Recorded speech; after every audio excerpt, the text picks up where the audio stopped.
Assalamualaikum warahmatullahi wabarakatuh. Channel ini membahas tentang dimensi sejarah Indonesia. Materi video ini diambil dari berbagai sumber. Buang energi negatif dan ambil sisi positifnya. Selamat menyaksikan. Menyingkap tabir Satria Piningit. Untuk menyingkap Satria Piningit, saya akan mengajak untuk mengetahui dua sosok yang telah meninggalkan sejarah penting di Nusantara bahkan dunia, yang telah memberikan kabar kepada kita semua tentang kedatangan Ratu Adil di akhir zaman. Kedua tokoh ini adalah Raja Brawijaya dan Prabu Siliwangi yang telah meninggalkan kisah Sabdo Palon dan Ugo Wangsitnya. Menyingkap Ratu Adil atau Satria Piningit, atau Imam Mahdi, atau budak Angon dan pemuda berjanggut, kita harus mengetahui dulu sosok Sabdo Palon. Untuk mengetahui Sabdo Palon, sejenak kita akan membahas Grojogan Sewu terlebih dahulu. Grojogan Sewu yang selama ini terkenal sebagai salah satu air terjun yang indah di Kecamatan Tawangmangu, Solo, Jawa Tengah, ternyata juga menjadi nama salah tokoh namanya Grojogan Sewu atau nama gelar, karena memang tempat itu menjadi lokasi tapa beratanya dalam rangka mencapai ilmu kesempurnaan. Grojogan Sewu adalah seorang Saisdokar. Kisah awalnya dimulai ketika beliau berkenalan dengan seorang pengembara bernama Ranggaseta yang menumpangi dokarnya. Melihat pengembara itu menggunakan pakaian jubah dan sorban di kepala yang berbeda dengan adat Jawa, maka beliau bertanya kepada pengembara itu, "Dari mana Anda berasal?" Ranggaseta tidak menjawab dari mana ia berasal, tetapi menjawab pertanyaan tersebut dengan, "Saya saudara kamu, karena semua manusia bersaudara, anak keturunan Adam." Mendengar jawaban tersebut, Grojogan Sewu tersentuh karena orang yang baru dikenalnya menganggap saudara sekaligus penasaran dan kembali bertanya siapa Adam. Adam adalah nenek moyang saya, Anda dan semua manusia. Mendengar jawaban seperti itu, Grojogan Sewu semakin tertarik lebih jauh dan meminta Ranggaseta untuk bersedia mengajarkan ilmu pengetahuan kepadanya. Ranggaseta balik bertanya kepada Grojogan Sewu, "Mengapa Anda ingin belajar?" "Karena saya ingin cerdas, ingin pandai," jawab Grojogan Sewu. Memang manusia harus pandai, harus mau berpikir, karena itu perintah ilahi, tegas Ranggaseta.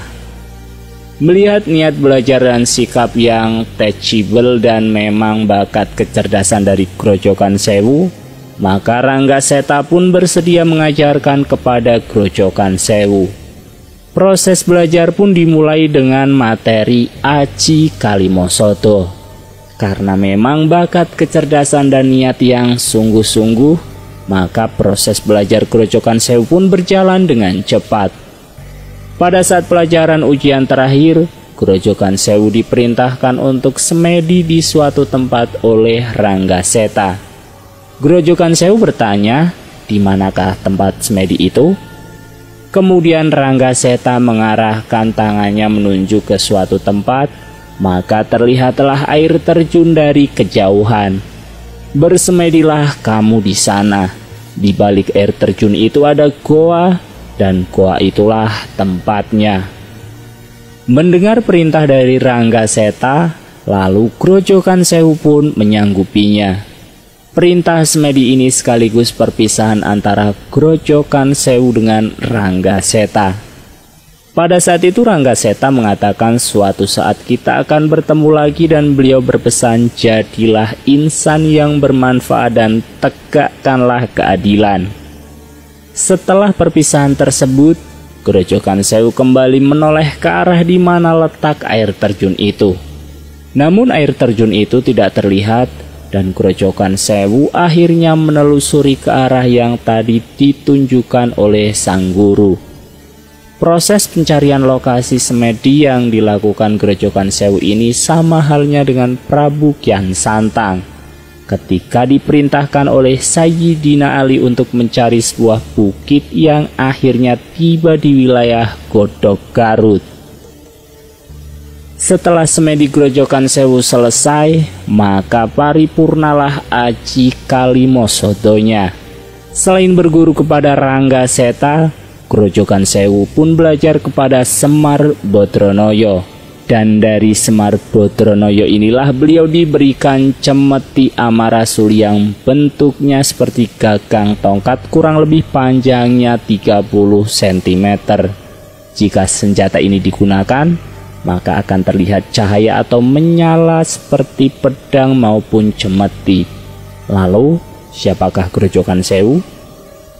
Grojogan Sewu adalah pembimbing raja-raja Nusantara dan para wali karena beliau diberikan semacam wewenang dari Semar Bodronoyo untuk mengajarkan hikmah dan ilmu kesempurnaan kepada para raja-raja dan para wali di Nusantara bahkan sampai masa sekarang ini.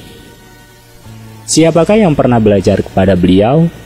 Hampir semua raja-raja Nusantara dibimbing oleh beliau, dan salah satunya adalah Raja Brawijaya yang menghilang di puncak Gunung Lawu dan Prabu Siliwangi, Raja Pajajaran. Nah, dari sinilah tampak benang merah mengapa kisah Sabdopalon dan Ugo Wangsit Siliwangi seperti pinang di belah dunia, ibarat kunci dengan gemboknya. Apa hubungannya Grojogan Sewu dengan Sabdopalon? Grojogan Sewu sama dengan Sabdopalon, sama dengan Noyo Genggong. Grojogan Sewu adalah gelar seorang insan yang mampu mengajarkan ilmu, mengucurkan ilmu, laksana air yang mengucur. Grojogan Sewu adalah seorang yang mengucurkan ilmu atau orang berilmu, atau menguasai ajaran sehingga dia mendapatkan mandat atau wewenang untuk mendidik para raja Nusantara maupun para wali. Setiap ucapan Grojogan Sewu atau ketika dia menyurahkan ilmu para muridnya, ucapan Grojogan Sewu itu disebut sabdo. Ucapan Grojogan Sewu sama dengan sabdo. Lalu palonnya apa? Palon artinya filosofi. Jadi pada saat Grojogan Sewu memberikan materi atau pengajaran atau segala ucapan atau sabdo yang mengandung hikmah yang amat dalam, maka para raja Nusantara maupun para wali menjulukinya ucapan Grojogan Sewu ini dengan Sabdopalon. Ucapan yang keluar dari Grojogan Sewu adalah Sabdopalon atau sabda yang mengandung hikmah. Ucapan Grojogan Sewu adalah Sabdopalon. Nah, sekarang tinggal Noyo Genggongnya. Setiap Grojogan Sewu mengeluarkan sabda-sabdanya di hadapan raja-raja Nusantara itu dilantunkan seperti tembang atau syair yang merdu. Ada intonasinya dan diiringi oleh gerakan tubuh maupun tangannya, atau seperti orang gaya mengajar. Jadi nuansa pengajarannya itu enak didengar dan dilihat. Jadi Noyo Genggong itu gaya mengajarnya Grojogan Sewu ketika mengucapkan sabdanya seperti melantunkan tembang dan diiringi gerakan anggota tubuh. Kurang lebih seperti gaya Konghucu ketika memberikan pengajaran. Jadi kurang lebih ringkasannya seperti ini. Grojogan Sewu adalah orang yang menguasai ilmu, memiliki ilmu, berpandangan luas, bijak, memiliki kunci ilmu dan mampu mencurahkan ilmu. Atau predikat guru besar, atau Sayyidina Syekh, atau Tuan Guru, atau Parahyang. Sabdopalon adalah ucapan atau sabda yang penuh hikmah dari Grojogan Sewu. Dan Noyo Genggong adalah gaya mengajar Grojogan Sewu. Selain substansi materi yang disampaikan penuh hikmah, atau Sabdopalon penyampaiannya pun enak didengar dan mudah dipahami, karena dikemas seperti tembang dan diiringi penguatan oleh gerakan-gerakan anggota tubuh. Sabdo Palon plus Noyo Genggong adalah Grojogan Sewu. Grojogan Sewu mempunyai senjata cemeti amarasuli seperti yang saya jelaskan di awal, yakni dari Semar Bodronoyo. Grojogan Sewu juga memiliki aji Kalimosodo dari Ronggo Seto. Grojogan Sewu juga mengajarkan ilmu-ilmunya atau membimbing Raja Brawijaya yang menghilang di Gunung Lawu. Beliau juga mengajarkan kepada Prabu Siliwangi yang membuat Wangsi dan Prabu Siliwangi pun menghilang seperti Raja Brawijaya. Grojogan Sewu adalah guru dari Raja Brawijaya. Grojogan Sewu adalah guru dari Prabu Siliwangi. Kedua raja tersebut dibimbing oleh Grojogan Sewu. Kedua raja tersebut meninggalkan cerita atau kisah kepada generasi yang akan datang dan pesannya pun sama. Nah, siapakah sejatinya Ranggaseta? Siapakah sejatinya Semar Badranaya? Untuk mengetahui benang merah antara hadis tentang Imam Mahdi, cerita Uko Wangsit Siliwangi, Sabdo Palon, Jongko Joyoboyo, Kalki Avatar, saya akan mencoba untuk membuat silsilah ilmu terlebih dahulu dari kata kunci dari semua ciri dari cerita-cerita tersebut. Silsilah ilmu dan kata kunci. Ranggaseta sama dengan guru dari Syekh Grojogan Sewu. Syekh Grojogan Sewu sama dengan guru dari Raja Brawijaya Majapahit dan Prabu Siliwangi Pajajaran. Raja Brawijaya menghilang di Gunung Lawu. Prabu Siliwangi menghilang di bagian selatan Pajajaran. Lalakon Raja Brawijaya meninggalkan cerita tentang Sabdo Palon. Lelakon Prabu Siliwangi meninggalkan cerita Ugo Wangsit Siliwangi. Cerita Sabdo Palon, kelak dia atau Syekh Grojogan Sewu atau Sabdo Palon Noyo Genggong akan kembali mengasuh pemimpin Nusantara. Cerita Uga Wangsit Siliwangi akan temui Ki Santang karena kelak dari keturunan-keturunan yang pergi ke barat lah yang akan mengingatkan saudara-saudara sedaerah dan yang sependirian. Lelakon Brawijaya mempunyai tokoh kunci yaitu Sabdo Palon Noyo Genggong atau Syekh Grojogan Sewu. Lelakon Prabu Siliwangi mempunyai tokoh kunci Ki Santang atau Syekh Sunan Rahmat Suci Prabu Kian Santang. Tokoh kunci 1, Syekh Grojogan Sewu atau Sabdo Palon Noyo Genggong belajar kepada Ranggaseta dan diperintahkan mencari goa di belakang air terjun untuk bersemedi yang kelak air terjun itu bernama Grojogan Sewu.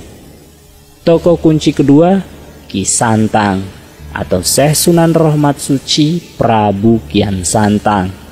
Belajar kepada Sayyidina Ali bin Abi Thalib dan diperintahkan untuk mencari tempat untuk berzikir yang akhirnya Ki Santang menemukan sebuah bukit yang di daerah Garut dan diberi nama Bukit Godok Suci. Godok berarti proses pematangan ilmu. Godok ilmu atau mengasah ilmu, sedangkan suci dinisbatkan kepada nama Ki Santang sendiri atau Syekh Sunan Rahmat Suci Prabu Kian Santang. Tokoh pertama, Grojogan Sewu merujuk ke Ranggaseta. Tokoh kedua, Ki Santang merujuk ke Sayyidina Ali bin Abi Thalib. Majapahit ada Syekh Grojogan Sewu. Pajajaran ada Sunan Rahmat Suci Prabu Kian Santang. Ranggaseta belajar kepada Semar Bodronoyo. Sayyidina Ali belajar kepada Nabi Khidir alaihissalam, Abi Abbas Balia bin Malkan. Semar Bodronoyo selalu ada di setiap zaman sampai saat ini. Mengasuh kalimat menitis itu bukan sukma yang menitis tetapi ilmu. Membimbing dan ilmunya yang diturunkan atau dititiskan. Nabi Khidir alaihissalam, Abi Abbas Balia bin Malkan selalu ada di setiap zaman. Mengasuh, membimbing sama seperti Semar Bodronoyo. Sabdo Palon bukan Semar penjabaran dari kata kunci tersebut. Kisah Sabdo Palon dan Ugo Wangsit Siliwangi tentang pemimpin Nusantara di akhir zaman adalah ciri dari waskitonya Raja Brawijaya dan Prabu Siliwangi. Kewaskitan tersebut diajarkan oleh Syekh Grojogan Sewu. Syekh Grojogan Sewu diajarkan oleh Rangga Seta. Rangga Seta diajarkan oleh Semar Bodronoyo. Cerita Sabdo Palon dan Ugo Wangsit Siliwangi adalah satu kesatuan yang tak terpisahkan. Satu naskah skenario dengan sumber yang sama, walaupun dari tempat yang berbeda yaitu Majapahit dan Pajajaran. Kedua kisah itu bak gayung bersambut, seperti madu dengan manisnya, seperti kata pepatah, asam di gunung, garam di laut, akhirnya bertemu juga, yang berujung kepada dua tokoh Rangga Seta dan Semar Bodronoyo. Siapakah Rangga Seta yang memiliki kuda putih dan pedang itu? Siapakah Semar Bodronoyo? Rangga Seta sama dengan Sayyidina Ali bin Abi Thalib. Semar Bodronoyo sama dengan Nabi Khidir alaihissalam Abi Abbas Balya bin Malkan. Rangga Seta yang mengajarkan kepada Syekh Grojogan Sewu sejatinya adalah Sayyidina Ali bin Abi Thalib. Mengapa Prabu Siliwangi memerintahkan para pengikutnya yang pergi ke barat untuk menemui Ki Santang? Padahal konon katanya hilangnya Prabu Siliwangi karena terdesak oleh Ki Santang.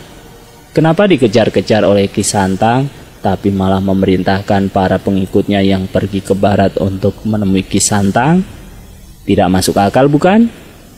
Prabu Siliwangi memerintahkan kepada para pengikutnya yang pergi ke barat untuk menemui Ki Santang seperti petikan Ugo berikut ini. Kalian yang di sebelah barat, carilah oleh kalian Ki Santang. Sebab nanti keturunan kalian yang akan mengingatkan saudara kalian dan orang lain, ke saudara sedaerah, ke saudara yang datang sependirian dan semua yang baik hatinya. Prabu Siliwangi dibimbing oleh Syekh Grojogan Sewu atau Sabdo Palon atau Noyo Genggong, dan Syekh Grojogan Sewu dididik oleh Rangga Seta atau Sayyidina Ali. Prabu Santang juga dididik oleh Sayyidina Ali atau Rangga Seta di tanah Arab. Prabu Siliwangi dan Prabu Kian Santang satu silsilah ilmu. Hanya bedanya Prabu Siliwangi belajar melalui Syekh Grojogan Sewu, sedangkan Prabu Kian Santang belajar langsung ke Sayyidina Ali. Untuk itu mengapa Prabu Siliwangi memerintahkan kepada pengikutnya yang pergi ke barat untuk menemui Ki Santang? Kalau kata pepatah, sak guru sak ilmu ulah ngaganggu. Apalagi beliau anak dan ayah, mana mungkin berseteru. Sudah seilmu, seguru, dan sekeluarga. Benarlah menurut Prabu Siliwangi dan petikan ugonya. Suatu saat nanti keturunan kita akan ada yang sadar, tapi sadar seperti terbangun dari mimpi. Dari yang hilang dulu semakin banyak yang terbongkar. Rangga Seta atau Sayyidina Ali 7 kali mengelilingi dunia karena hasrat belajarnya yang tinggi. Sahabat sekaligus saudara dari Muhammad Sallallahu Alaihi Wasallam ini merantau ke Nusantara karena beliau pun mengikuti jejak gurunya Semar Bodronoyo. Di Nusantara selain mengajarkan kepada Grojogan Sewu, dia pun belajar tentang pengobatan herbal karena di Nusantara kaya akan tumbuhan obat dan melengkapi hasil belajarnya Rangga Seta atau Sayyidina Ali di China, yaitu metode totok belajar di China. Ke Nusantara rangkaian tuntutlah ilmu ke negeri China. Di China belajar ilmu totok, di Nusantara belajar ramuan herbal. Bukankah ramalan agung abad 21 mengatakan nanti pengobatan akan kembali ke alam dan spiritual? Siapakah yang membawanya? Dialah budak angon dan pemuda berjanggut yang diasuh oleh Syekh Grojogan Sewu atau Sabdo Palon atau Noyo Genggong dan Ki Santang atau Syekh Sunan Rahmat Suci Prabu Kian Santang. Dan di belakangnya didampingi oleh Ronggo Seto atau Sayyidina Ali bin Abi Tholib, pemilik kuda putih dan pedang atau simbol kalki avatar, serta didampingi guru besar Semar Bodronoyo atau Nabiullah Khidir alaihissalam Abi Abbas Balia bin Malkan atau gurunya para nabi. Budak angon dan pemuda berjanggut adalah ujung dari semua kisah tentang akhir zaman di Nusantara ini. Dialah tokoh kembar di akhir zaman laksana Nabi Musa dan Nabi Harun. Siapakah yang mengajarkan Musa dan Harun? Nabiullah Khidir bukan? Hubungan Uga Wangsit Siliwangi, kisah Sabdo Palon, avatar dan hadis Rasulullah Shallallahu Alaihi Wasallam. Budak angon dan pemuda berjanggut menguasai 4 unsur: api, angin, air, dan tanah. Karena hakikatnya semua penciptaan itu berasal dari 4 unsur. Mengapa dia dapat menguasai 4 unsur itu? Karena ialah pancernya, menemukan sejatinya dirinya.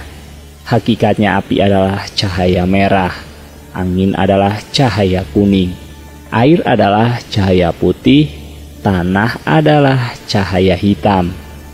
Merah hakikatnya Sayyidina Abu Bakar, kuning adalah Sayyidina Umar, putih adalah Sayyidina Utsman, dan hitam adalah Sayyidina Ali.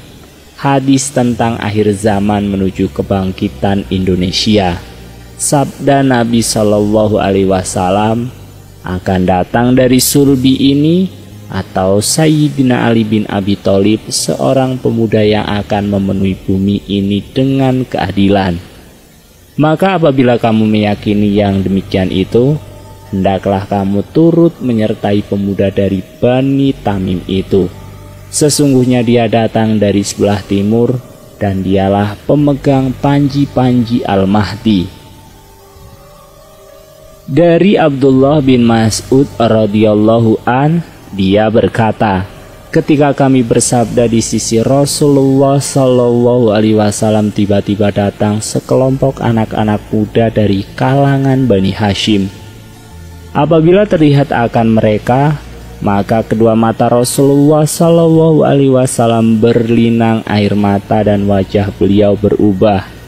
Aku pun bertanya, mengapakah kami melihat pada wajahmu suatu yang tidak kami sukai?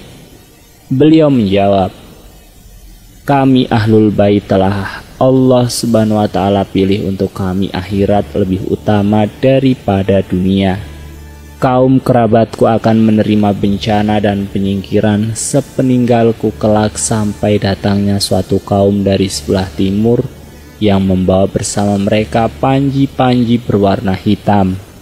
Mereka meminta kebaikan, tetapi tidak diberikannya. Maka mereka pun berjuang dan memperoleh kemenangan, lalu diberikanlah apa yang mereka minta itu. Tetapi mereka tidak menerimanya, hingga mereka menyerahkannya kepada seorang lelaki dari kaum kerabatku yang memenuhi bumi dengan keadilan. Sebagaimana bumi dipenuhi dengan kedurjanaan.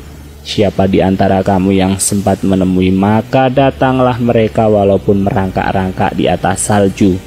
Sesungguhnya dialah Al-Mahdi. Riwayat Abu Daud, Al-Hakim At-Tirmizi, Ibnu Majah, Ibnu Hibban, Abu Nuaim, Ibnu Asakir, Ibnu Adli, Ad-Dahabi, Abu Ashisyah. Panji-panji hitam dari timur bukan bendera yang disablon yang beredar seperti saat ini. Panji hitam itu menjelaskan satu kaum yang belajar kepada Sayyidina Ali bin Abi Tholib yang disebarkan oleh budak angon dan pemuda berjanggut. Karena hakikat warna hitam adalah Sayyidina Ali. Hitam juga hakikat bumi. Budak Angon dan pemuda berjanggut adalah pancer bumi atau khalifah fil ardi. Mengapa Rasulullah mengatakan sulbinya Ali bin Abi Thalib? Kenapa tidak yang lain? Mengapa Uko Wangsit Siliwangi mengatakan temui Ki Santang kepada para pengikutnya yang pergi ke barat? Mengapa Prabu Siliwangi tidak mengatakan kepada yang pergi ke barat untuk menemui anak-anak yang lain selain Ki Santang? Itulah yang saya uraikan sebelumnya.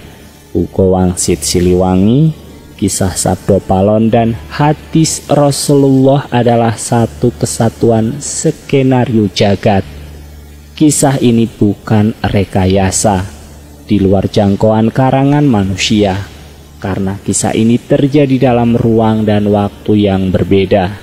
Inilah bukti kekuasaan Tuhan Yang Maha Esa, bahwa Tuhan ingin menegaskan bahwa Ratu Adil ini dari Nusantara untuk dunia. Kembali ke kekuatan 4 unsur api. Api, angin, air, dan tanah yang katanya jurus kalki avatar. Hakikat cahaya merah sama dengan unsur api adalah Sayyidina Abu Bakar. Huruf alif hakikatnya cahaya kuning. Unsur angin adalah Sayyidina Umar. Huruf lam awal hakikat cahaya putih. Unsur air adalah Sayyidina Utsman. Huruf lam akhir hakikat cahaya hitam. Unsur tanah adalah Sayyidina Alif. Huruf H dari mana asal dari cahaya 4 rupa itu? Dari johar awal inilah bibit semua ciptaan atau materi termasuk ruang dan waktu. Tasjid yang menjadi pancernya menguasai budak Angon dan pemuda berjanggut kepada 4 unsur tadi karena beliau sudah menemukan tasjid Muhammad atau sejatining syahada di dalam dirinya, mengenal dirinya, mengenal Tuhannya. Makrifat mengetahui awal dan akhir, mulih kajati pulang ke awal. Budak Angon dan pemuda berjanggut sudah menjadi pancer atau pusat. Tidak terbatas ruang dan waktu. Apa yang ingin terkabul? Hadis dari Abdullah, Nabi Shallallahu Alaihi Wasallam bersabda, jika umur dunia tinggal sehari saja, niscaya Allah Subhanahu wa Ta'ala akan memanjangkan hari itu hingga bangkit padanya seorang lelaki dari keturunanku atau dari kaum keluargaku, yang namanya seperti nama dan nama bapaknya menyerupai nama bapakku.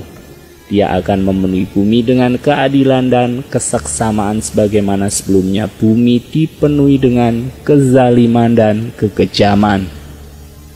Hadis riwayat Abu Daud dan Tirmizi. Muhammad adalah sifat yang terpuji.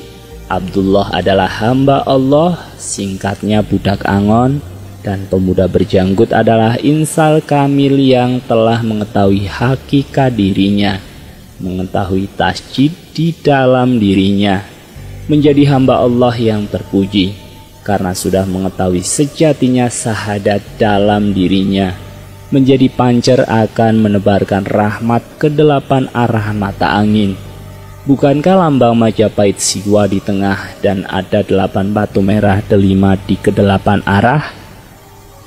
Berdasarkan filosofi aksara Jawa, da dumadining zat kang tanpa winangenan atau menerima hidup apa adanya.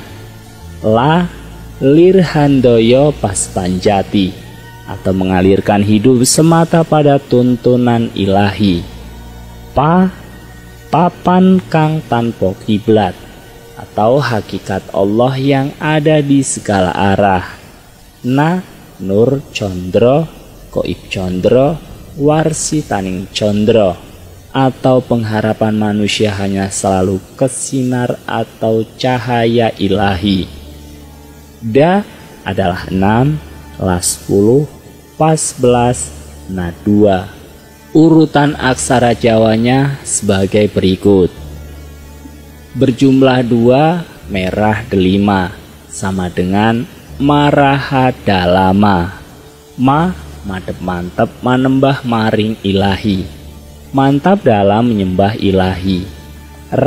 Rasa ingsun handulusi, atau rasa cinta sejati muncul dari cinta kasih nurani. Hanaurip wening suci, adanya hidup adalah kehendak dari Yang Maha Suci. Dumadining zat kang tanpa winangenan, menerima hidup apa adanya. Lirhandaya pas banjati, atau mengalirkan hidup semata pada tuntunan ilahi. Madep mantep manembah mering ilahi, atau mantap dalam menyembah ilahi. Dalam urutan Jawa, jika dijumlahkan berjumlah 53.